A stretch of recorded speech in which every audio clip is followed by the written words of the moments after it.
ao longo de 24 horas eu dedico para Deus. Quando eu levanto pela manhã, eu faço culto da manhã. Ou eu levanto na correria, porque tenho trabalho, tenho tantos afazeres, que eu esqueço de Deus. E à tarde, quando eu volto do trabalho, Deus me dá vida, Deus me dá saúde para eu correr atrás de tudo que eu quero, que eu preciso. Mas é tantas as bênçãos da minha vida, que eu chego em casa, eu vou jantar, eu vou assistir um programa que eu quero, mas eu não tenho tempo para falar com Deus. Que tempo eu estou te dando na minha vida? Porque é importante pensar no céu. Pensar no céu ajudará você a perseverar e honrar os seus compromissos. A minha vida, a minha conduta como cristão, fará com que outras pessoas observem as minhas atitudes. Haverá pessoas que talvez nunca adentrarão as portas de uma igreja, ou talvez jamais lerão as Sagradas Escrituras, mas pela sua conduta, pelo seu testemunho, seja em casa, no trabalho, no lazer, como cristão, a pessoa fará um raio-x da sua vida e você poderá ganhar aquela pessoa para Jesus.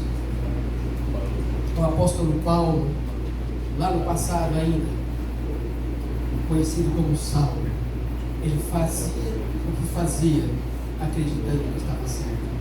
Paulo era judeu. Quantas pessoas que morreram quando Estevão, o primeiro diácono da igreja primitiva, foi assassinado por falsos testemunhos e calúnias. A Bíblia menciona que Paulo estava ao lado e consentira na morte de Estevão. A Bíblia por si só, quando a gente lê, quando nós temos o Espírito de Deus ao nosso lado, nós pedimos: Senhor, ajude-me para que eu possa ler e entender. E quando eu for falar a outras pessoas, que o Espírito Santo faz com que eu lembre, porque é assim que a Bíblia nos ensina, é assim que Ellen White funciona. Quantas vezes eu estou pregando e do nada eu começo a me lembrar de coisas que eu havia escutado ou falado lá atrás.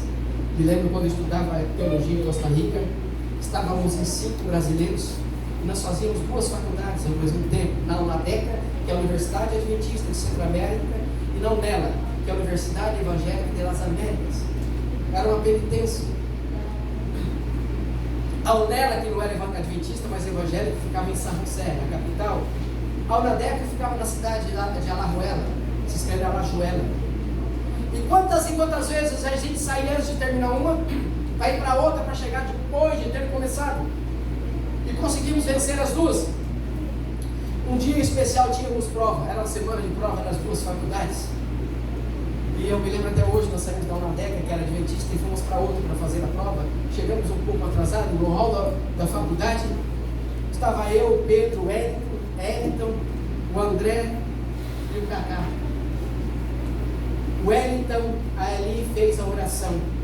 E no meio da oração dele, eu não consegui aguentar e dei risada. Você sabe por que eu dei risada? Foi algo natural. Porque na oração dele, pediu a Deus assim: Deus, por favor, coloque nas nossas cabeças aquilo que nós não estudamos. Porque nós havíamos preparado para a adventista, que era forte. Nós estávamos fazendo uma prova de Romanos e justificação pela fé. Se alguém aqui um dia for ali na minha casa, em Vargem Grande, e pedir para mostrar e levar, eu vou mostrar. A apostila de Romanos e justificação pela fé era o pastor Reis, saudoso pastor Reis. Ele escrevia em espanhol e a caligrafia dele era difícil, ele não usava computador. Eu tive que pagar alguém para traduzir e mesmo assim era complicado, então nós não havíamos estudado para outra. Então lá na oração da UNELA ele pediu: Senhor, coloque nas nossas cabeças aquilo que nós não estudamos. Por isso eu dei a risada. Estávamos cansados. Ele fez algo ali, pediu algo para Deus que não podia ter pedido. Igual eu vi na igreja que pedir a Deus para me dar um carrão. Às vezes eu vejo irmãos, pessoas na rua, que não é da igreja, com um carro bonito, eu quero ter, minhas condições não favorecem, mas eu quero ter, eu vou pedir para Deus. É assim que Deus age? É assim que Deus trabalha? Não. E aqui, então nós precisamos de ler. E ele consentira na morte de Estevão, o primeiro diácono da igreja primitiva. Mas depois ele teve um encontro pessoal com Jesus. houve uma transformação. Então, de perseguidor, ele passou a ser perseguido. Ele passou a vida inteira sendo perseguido. Sabe o que é pior? Os 2 últimos anos de Paulo, ele alugou uma casa em Roma. Os 2 últimos anos, numa casa em Roma, e 24 horas por dia ao lado de Paulo ficava um soldado romano. 24 horas por dia ao lado de Paulo ficava um anjo de Deus. Paulo escreveu algumas cartas pressentindo que o fim estava próximo.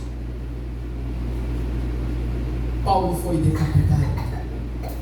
Mas ele escreveu lá em 2 de Timóteo 4, 7 e 8. Ele diz o seguinte: combati o bom combate, completei a carreira e guardei a fé. E esse homem de Deus, poderoso homem de Deus, segue dizendo: desde agora a coroa da justiça me está aguardada, ao qual o Senhor, justo juiz, reto juiz, me dará naquele dia, não somente a mim, mas a todos que amarem a sua vida. É isso que nós precisamos ter em mente. Pensar no céu lembrará você de onde investir tempo, talentos e tesouro. Quantas horas você tem por dia? 24 horas. Dessas 24 horas diárias, quanto tempo você tem tirado para dedicar a Deus? Quais são os seus talentos? Seja pregador ou pregadora, cantor ou cantora. Tantos talentos. Todos nós temos alguns talentos. Ellen White em especial diz que haverá momentos que às vezes eu quero fazer algo na minha vida, mas eu não sei exatamente. Ela diz que talvez só a oração não é suficiente. É preciso, se faz necessário jejuar, clamar a Deus, para que Deus me ajude, para que o Espírito de Deus me oriente no que eu posso fazer, o meu dom, o meu talento que Deus me deu para reverter na igreja. Olha só, quando eu decidi estudar teologia, eu sempre fui um cara conversador. 2 coisas na minha vida que eu sempre tive dificuldades. Primeiro, quando eu gostava de alguém, para chegar e conversar com ela, era um martírio, era difícil. Eu tinha dificuldade, e tenho até hoje. No passado também, outro problema meu. Eu me lembro, há muitos anos atrás, aqui, em Várzea Grande, quando morreu o Ayrton Senna, eu morava na casa do meu tio no Cristo Rei e trabalhava na UFMT. E a gente um dia foi cantar na central do Cristo Rei, quando era aquela central antiga ainda ali. De tanto meu tio insistir, eu falei: eu vou. Vamos cantar em 5.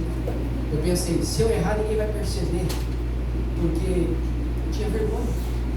Eu tinha vergonha. Quando eu fui para Costa Rica, foram feitos 3 chamados para que eu pudesse fazer a lição de manhã, a lição matutina, culto de vídeo pela manhã, no dormitório feminino. Havia meninas da América Central todas, do Brasil, havia dos Estados Unidos, de outros países ali. Eu não dominava ainda o espanhol. Até que pela 3ª vez a preceptora me convidou, o pastor Pedro disse: ele vai, porque agora eu vou garantir. Se ele não conseguir falar, eu vou traduzir. E eu fui. Eu tinha vergonha. Eu tinha vergonha das meninas, das pessoas, de falarem com elas ali. Eu tinha vergonha do espanhol. Mas aos poucos Deus foi me abençoando. Eu fui me preparando. Não fui falar em dons de língua quando muitas pessoas falam, não. Eu estava preparado para aquele momento. Investir tempo, talentos e tesouros. A lição do trimestre passado sobre os dízimos e as ofertas. Mateus 6, 19 e 21 diz: não ajunteis para vós tesouros no céu, na terra, perdão, não ajunteis para vós tesouro na terra, onde a traça é ferrugem e consome, onde os ladrões minam e roubam, mas juntai para vós tesouro no céu, onde nem a traça nem a ferrugem consome. Eu comprei uma moto, eu paguei muito caro, estou pagando muito caro nessa moto ainda. Eu ando com ela só de vez em quando.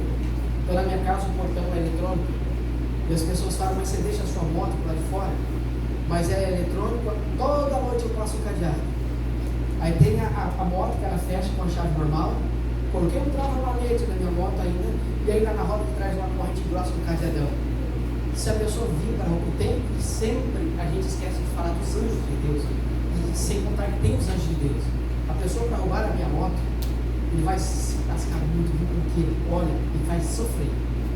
Mas, então, cuidado, a gente paga, eu estou pagando essa moto. Mas a Bíblia está falando, ajuntais tesoura no céu, não é nessa terra. Pensar no céu e a sua recompensa moldará a minha, a sua, a nossa prioridade. Mateus 19, versículo 21 diz: disse-lhe Jesus: se queres ser perfeito, vai, vende tudo que tens, dá aos pobres e terá um tesouro no reino de Deus, vem e segue-me. Um jovem rico foi a Jesus: Senhor, o que eu preciso para ser salvo? Guardar os mandamentos. Ah, Senhor, isso eu já faço.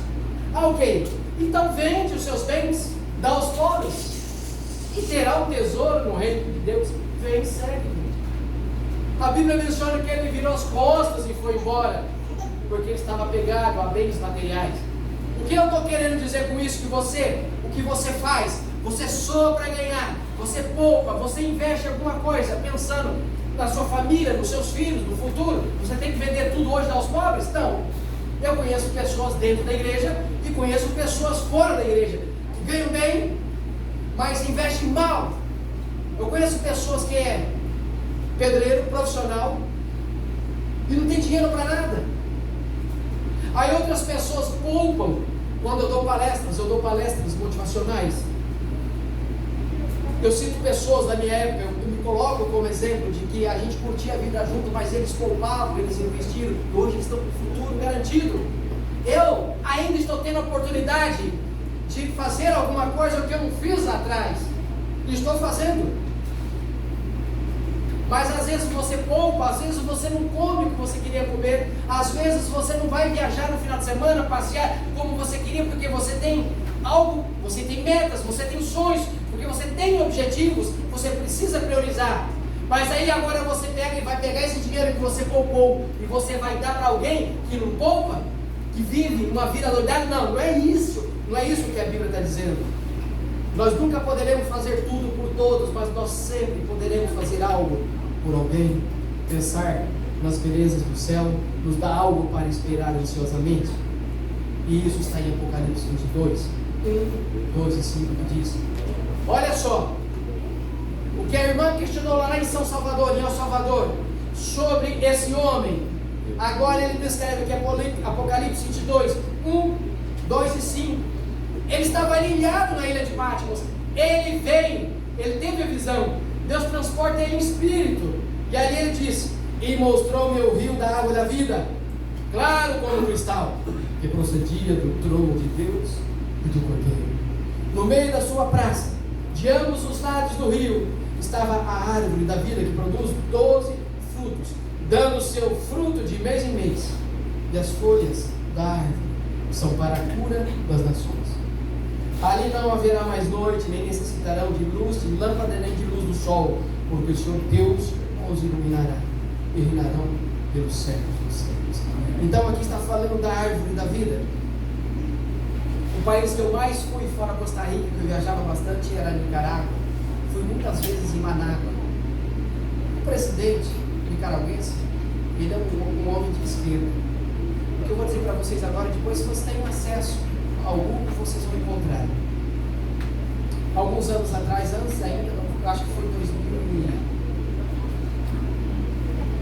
2009, 2008, ele contratou pessoas para fabricarem inúmeras árvores. Lá se chama Árvore de la Vida. Ele mandou fazer inúmeras árvores, pagando $24.000 cada uma delas. Estão um pouco no centro de Manágua. Se procurar na internet, vai encontrar lá Árvores da Vida em Manágua, capital de El Salvador. Perdão, a capital de Nicarágua. E ele colocou ali as árvores da vida, que a Bíblia vem mencionando. Ele é de esquerda, mas mencionou pensar no céu. Pode sustentar você frente ao grande sofrimento na sombra da morte. Já que o apóstolo Paulo ele continua dizendo em 2 Timóteo 4, 6 e 18: quanto a mim, já estou sendo derramado como libação, e o tempo da minha partida está próximo, diz ele. Ele estava ali, uma casa alugada em Roma, nos 2 últimos anos. Ao lado dele havia um soldado romano, soldado que não podia ver, saber e nem podia enxergar, mas Paulo estava ali e ao lado estavam anjos de Deus.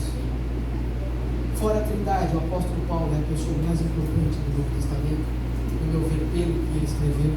E o Senhor me livrará de toda a má obra e me levará salvo para o seu reino celestial, a quem seja a glória para todo sempre.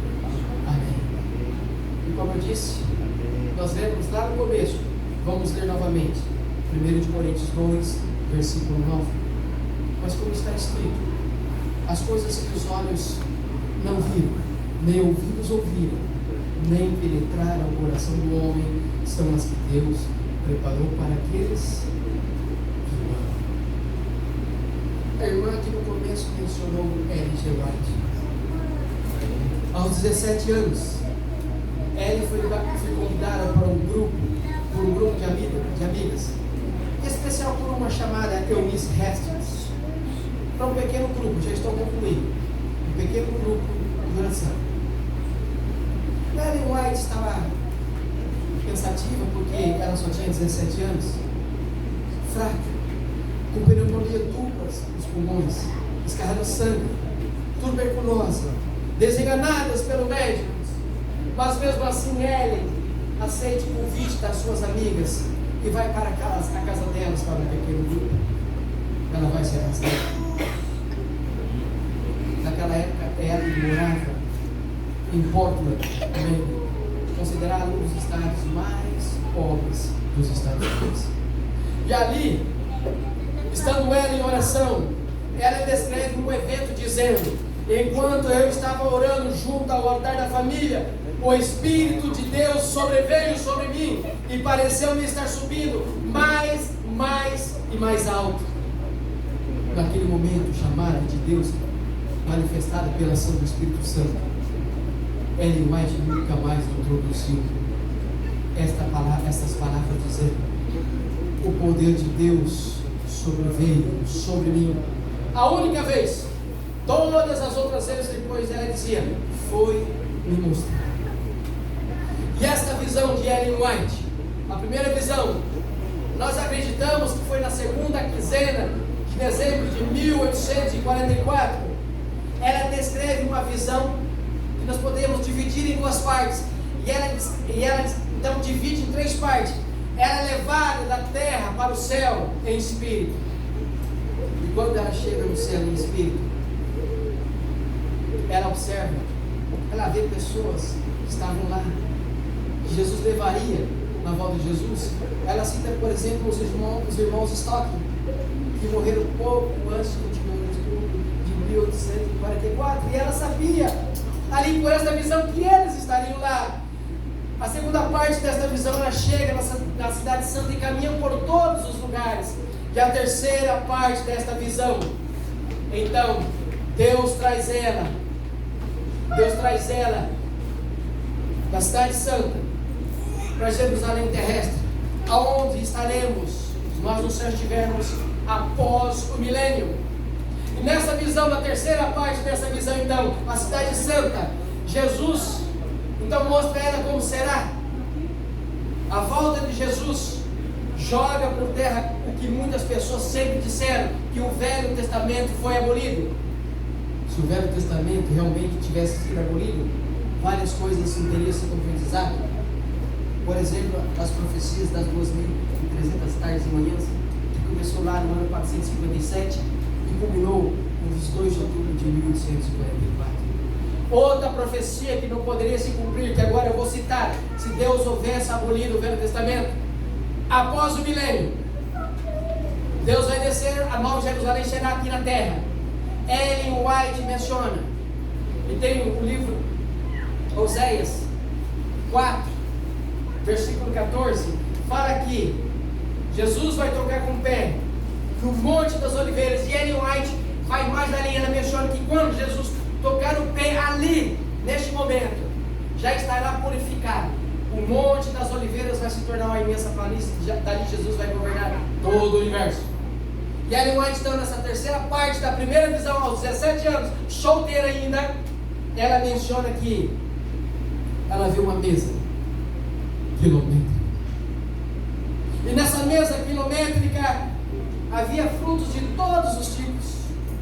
Mas Ellen White precisava E ela desejava pegar um dos frutos e experimentar. Naquele momento Jesus disse a ela: não, filha, ainda não. É preciso um pouco mais de tempo. É preciso que você volte.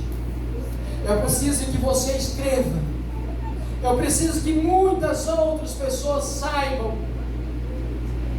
para que elas possam um dia estar aqui, como estará os irmãos Storm, dentre outras pessoas. A irmã mencionou aqui no comecinho da lição também.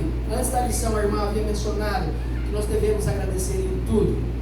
Enquanto o irmão prepara o hino final lá, eu quero terminar com isso. Quando eu estudava teologia em Costa Rica, na época, o pastor da UNADEC, da universidade, chamava Luiz Molina. Certo dia, uma das filhas dele ficou muito doente. 2 filhas e um filho. O filho dele hoje é pastor também. A filha foi internada no hospital. O tempo passou, as coisas foram se agravando.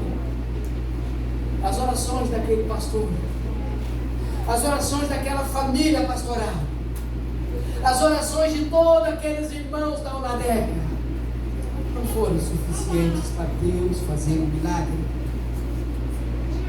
Existem alguns porquês em nossas vidas que só na eternidade saberemos. Chegou o momento que o pastor ficou sabendo do falecimento da filha.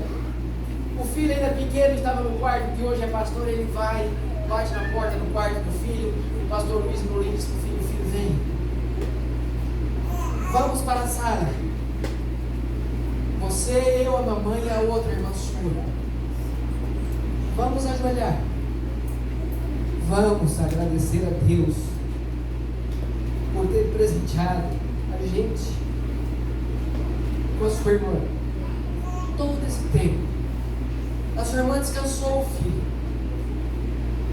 E esses dias, o ano passado, eu conversei com o pastor Luiz Molina pelo Facebook. Eu tenho ele no meu Facebook.